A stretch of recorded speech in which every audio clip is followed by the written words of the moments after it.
Obviously having a chance to watch the game film from Wednesday night, I thought we did some really good things. The thing that I was most pleased with 8 minutes to go, I thought our defense really buckled down. Not only did we not give up threes, we only got 2 off. So I thought that was a really progress there, heading in the right direction defensively. I thought we did some good things. I thought we had guys step up and make some plays offensively as well. But it's the best we've played defensively in the guts of the game, or even for the bulk of a game. The grade out showed that. I was really proud of Nunn. Nunn came off, had a 70-some% defensive grade out performance, in addition to obviously being great on the offensive end. I think it was, maybe I said last night on my radio show, as complete a performance as he's had at both ends in an Illinois uniform. So I thought that was encouraging. We had other guys step up as well. Obviously we took Sunday off. It's the first time we hadn't been around each other due to travel complications and a lot of travel through the month of November in 20 days. So I'm sure the guys, mentally and physically enjoyed that part of it. Came back yesterday. I thought we had a good practice. And now today we've got one more here in preparation for a really good Yale team. Obviously it's going to be a great challenge. 20-plus win team, picked to win their league. Preseason player of the year with Sears, who won player of the year last year. The point guard Mason continues the trend. I don't know, you'd have to certainly analyze all 350-plus teams, but I would say we'd certainly be up there as a team that's had to defend some of the nation's best point guards to this juncture. He has been meant a lot to their team, watching him on film. There isn't really anything he can't do at both ends of the floor. I think he's a really, really good player. Montague led the league in three-point percentage last year. He's off to a scorching start at 44%. They're the 24th oldest team in all of college basketball this season. They're very old. They're seasoned. They play well together. They're very synchronized at both ends of the floor. I've enjoyed watching them. They play the right way. You can tell they're well coached. So it'll be a good challenge for us tomorrow night. And I'm anxious to see defensively, how we perform tomorrow night. Do we have the same mindset? Are we ready to go on that end of the floor as we had on Saturday? Questions? Any update on, I don't know if update's not the right word, is Coleman Lands okay? He's not have any repercussions from the... Obviously, Lawrence, the question was on JCL. We're monitoring him. Obviously you come off a stress fracture. The reality of it is, he's had 18 days of full contact basketball, 9 practices and 9 games. That's all he's had. And, so for us right now, yes, it's about repetition and building mastery, but it's also about making sure that he's healthy and making sure we have an idea of how much he's practicing, how much impact we're having on the leg, his minutes, et cetera, et cetera, et cetera. Are we aware of that? Sure, that's our job to be aware of that. That's the doctors doing a good job, Paul doing a good job, and then us putting together, practice plans around different guys' situations to put them in the best situation to be successful and yet healthy at the same time. Same question, but with LeRon. Yeah, LeRon didn't go yesterday. He'll go today some. We'll see how he looks today, Tup. Talked about the good defensive performance at the end. When you evaluate that and maybe the game against Notre Dame, do you look at those each in kind of a vacuum? Or how do you compare maybe some of the breakdowns you saw Wednesday and then some of the good stuff you saw at the end of Saturday? Well, I think the hardest thing, DB and I were talking about it coming over. DB's got the stat he gave me. I forget what it was about. We've had 8 different lineups. And what's the stat you gave me, DB? About, ninth in the country in bench minutes. We've had a lot of different lineups out there. So you're trying to part of it is, yes, the schematic technique, the positioning, all that, no question, no matter who's out there, we got to do that. But part of basketball is it's a very free-flowing sport. It's not an individual sport. You got to be connected. And so, we're trying the best we can to evaluate certain lineups. I'm a math guy. It's called sample size. the more sample size you have, the more you can predict, the better, the easier it is to do that. Right now, obviously, some groups have had more sample size than others. Does that influence, defensive and offensive efficiency? Both. Yes, it does. But we can't control that. We've got to control what we can control and try to get guys in the right position and making less mistakes. We're certainly doing that. I looked yesterday at our grade out first weekend in Springfield versus where it's at now. It's not even close. Guys have made a tremendous amount of progress. We'd like for them to make more, but we're headed in the right direction with that. How does LeBron's, I guess, uncertainty right now affect what you do at the 4 and 5? Well, obviously it affects it. He's a heck of a player. When healthy, he's given us everything he's got right now. And, we're going to continue to monitor him. But, of course, it does. It changes, practice planning and game prep. And you got to have more contingency plans, I think, than normal because of some of these situations we've talked about already here with Lauren and Tupp's questions on JCL and Black. So you got to have more contingency plans. You got one thought maybe with them, and then what's it going to look like without them, and then how do we play that, and who are we playing, and there's a lot of variables, a lot of juggling. That's the reality of it. I'd like to tell you, no, that doesn't affect it at all. It does certainly some in terms of preparation and planning. And obviously we're doing the best we can to try to be unconditional and make sure that we're prepared for all scenarios. But there's days where you just don't really know, where a guy might be health-wise, and you have to adapt. Maybe with LeBron's uncertainty, will there be more minutes with maybe Finke as the 5 and maybe 4 guards as well? Certainly an option. Everything's in play at this point. You got to be adaptable. I had friend Ray Elliott send me the Marine deal, improvise, adapt, and overcome. That's kind of, what we've tried to do. I think our guys have done a good job of that. They've had that mindset, next man up, and they've tried to just keep, stay poised, keep swinging, control what we can control. And that's kind of what we're doing right now on a daily basis. You said Michael just looked a lot more confident. Watching him on the court Saturday, review of the tape, was that? Yeah, he was aggressive. I thought he was better defensively as well. He still got some steps there, but he was better. Took a charge, and his positioning was pretty good, and he's getting better. Experience and continuing to add strength. He's just so much stronger than he was last year, and I think he'll even get more so moving forward as he gets more experience with what some of the stuff Fletch is doing.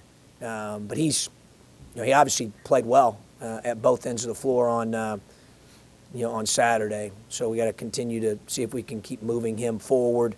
But he's really improved. Going back to the 8 different lineups, Saturdays were based on defensive grade out, but it seemed like you made a point to say that was maybe for just that game. I mean, is that going to be a consideration moving forward? Yeah, we haven't done that a whole lot. I felt like we needed to make a stance for our defense. I was disappointed the way we defended the second half of the Notre Dame game. That's kind of a feel thing for me. Obviously at some point we'd like to get in where we have a little bit more of a predetermined rotation. We all want that, okay? But right now there's been a lot of juggling for a lot of different reasons, and I'm hoping that we can get closer to that as we move forward. But with some issues that pertain to health, I don't have a lot of control over that. I've got to do the best we can to improvise, adapt, and overcome. Assuming health stays where it's relatively close to where it's at, what kind of role would you like to see for the other freshmen, Aaron and DJ, down the road here? Biggest thing is I want them to fit in by taking care of the ball, rebounding, and defending. And I think they're making strides there. I thought Aaron had his best game the other day and didn't make a 3. Well, obviously, we all know he can really shoot the ball. Every time he lets it go, I think it's going in. Just didn't go. He had a couple go in and out. But what he did is he defended. He took good care of the basketball. I thought he played the right way with the right mindset. He played within the team element, and I thought it was the best game he's played to this juncture. And, great lesson for him because, like I said, I think he had some free throws, maybe a rip drive, layup near the rim, but he didn't make a 3.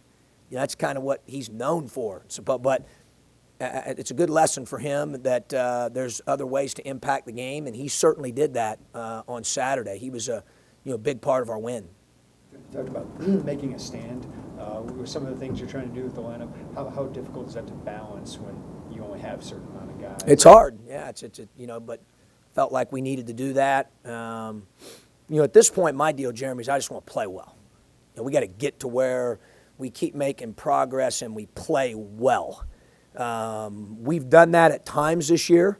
Probably the best we've played in terms of a 40-minute game was UAB. I thought we played really well. I thought the other day we played really well defensively. I thought that was a step in the right direction, but we've got to develop some consistency, at both ends of the floor. That's what we're wanting. We're wanting, excellence on a consistent basis. And the guys know that, and they're working at it, and they're swinging. You have to stay poised. Ironically, Kevin's team that's in the Sweet 16, I just saw him leaving, and I was talking this morning with a couple guys, man, they lost 6 or 7 in a row. And look where they're at now.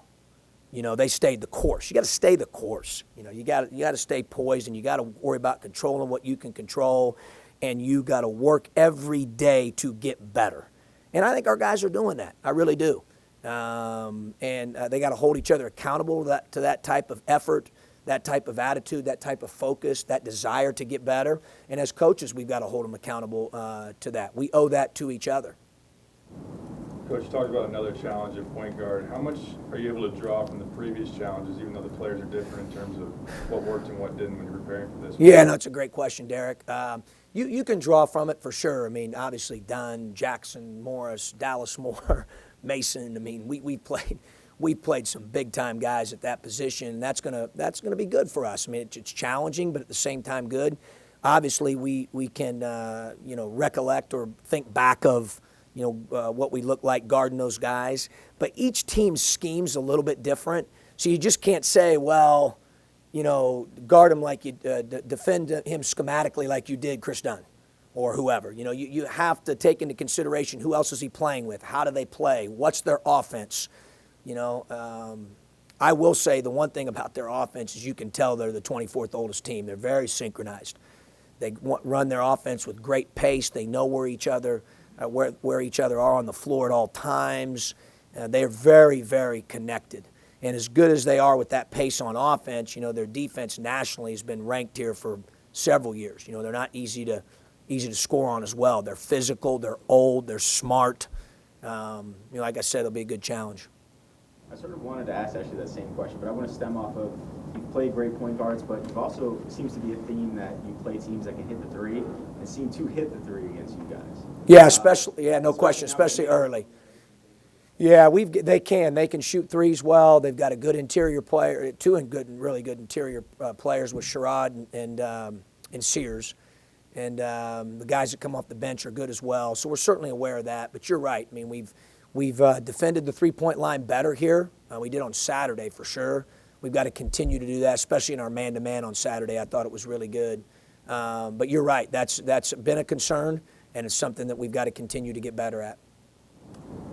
2 games in the State Farm Center, is anything about the atmosphere surprised you? Or? No, we're just glad to be home. I mean, it's obviously, as I said, fantastic building. Great to have our students back in there.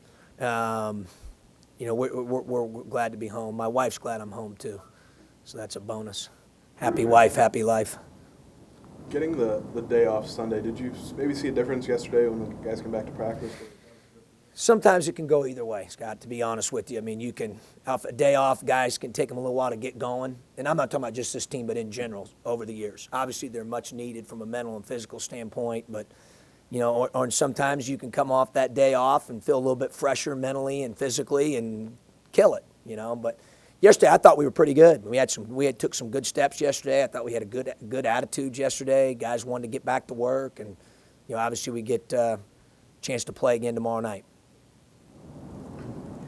Looking ahead to Saturday when you play at the United Center again, the future of this game, where do you want it to go? And opponents, I mean, have you guys been in discussions? Yeah, obviously we want to continue it. And the question was about the United Center game.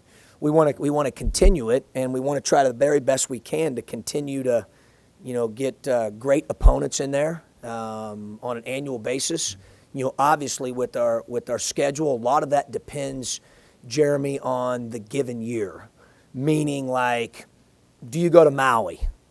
Okay, so now you're playing in Maui 3 games. Okay, you've got those 3 games. You also have Missouri. You're also going to Chicago. You got the Big East Big Ten Challenge. You got the ACC Big Ten Challenge. Does that affect who you play in the United Center on that year? Oh, absolutely. Yeah, absolutely. We have probably as much or more so than any Big Ten school, and I like it. I love going up there, Chicago, and I love playing the Missouri game. And now you got the Big East Big Ten Challenge added. Plus, we've got more automatics probably than most schools in our league or at our level. And that's okay. I mean, I like them. But that does affect scheduling. It does affect who you play and when you play and how you put it all together. Do you have as much flexibility as maybe some other places that I've been at? No, you don't. But again, that's okay. We like doing those things. But we just have to know, like, hey, when we put the schedule together, does it fit our team that we have that given year from a projection standpoint? And you have to be very, very, very flexible, I think, with scheduling. All to getting anybody that you wouldn't have to return. That's always hard. Yeah, it's a great question. Lauren asked, can you get a game up there you don't have to return? Those are hard to get. Obviously, we're always seeking them, but they're hard to get. But certainly, we've had some discussions in regard to that.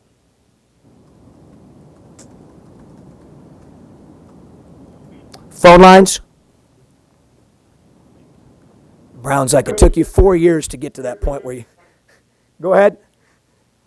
Yeah, could you talk a little bit more about Michael Finke, what he brings to the team right now, and are you surprised at all by how good he's been offensively?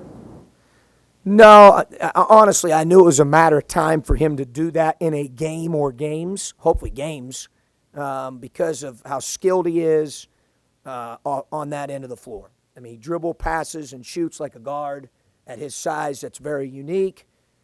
He has great feel for the game, so he's really good at that end. We've continued to challenge him to be better at the other end. I like what I'm seeing there. He's making a concerted effort to contribute at that end as well, and I thought he did that on Saturday. So, I think he's going to continue to get better and improve.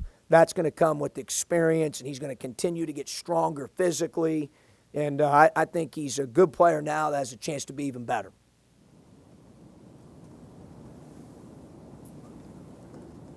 Coach, this is John Sapini with the Orange and Blue. Can you talk a little bit more about how Michael's got to maybe play out his element a little bit on defense and guard the 5, but then maybe try to take other people out of their element and stretch them, pull them out on the floor a little bit? Yeah, well, obviously Michael, when he committed, he was about 6'7", and I knew he was going to grow to 6'10". I had a crystal ball that guaranteed that. I'm just playing with you. He grew, so what that's done with him is allowed him to be a multi-positional guy. It's really allowed him to play 4 and 5 offensively and defend 4 and 5s defensively, and that's what we need him to do. He's very, very versatile now. Did we project that? We knew he was going to be a guy that could stretch the floor offensively. Did I think he was going to grow like he did? You never can guess or estimate, that, but what it's done is it's made him a 2-position player at both ends of the floor, which makes your team more versatile and obviously gives him a chance to impact the game even more. So I think that height and certainly that weight he added in the offseason has helped him do that. What was the dynamic of his recruitment like? A hometown kid who was just seeming to blow up a little bit, but to take the chance to give the offer. Yeah, I mean, for me, and I said this to him, for me, I evaluated him, and I told him when I offered him, like, hey, Michael, I'm going to be honest with you. I'm not offering you because you're from Champaign, Illinois. I'm offering you because you're good, and I think you're going to be even better, period. And obviously, he's shown that, and I think he's going to continue to get even better. He's a player.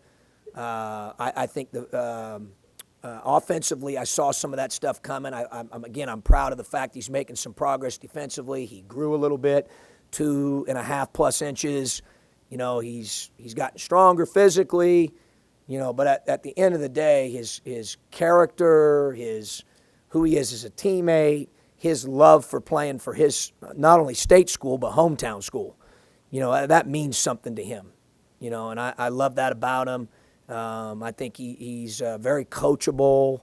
You know, he's got a lot of great qualities that are going to allow him to continue to improve and get better. What can you ask a guy like him to do defensively? Because, I mean, you said he's grown in size, but, you know, he doesn't have 270 like Mike Thorne does.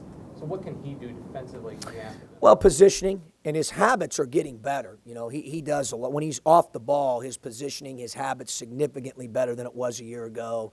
He's in the right place a lot more. He has better feel for that end of the floor.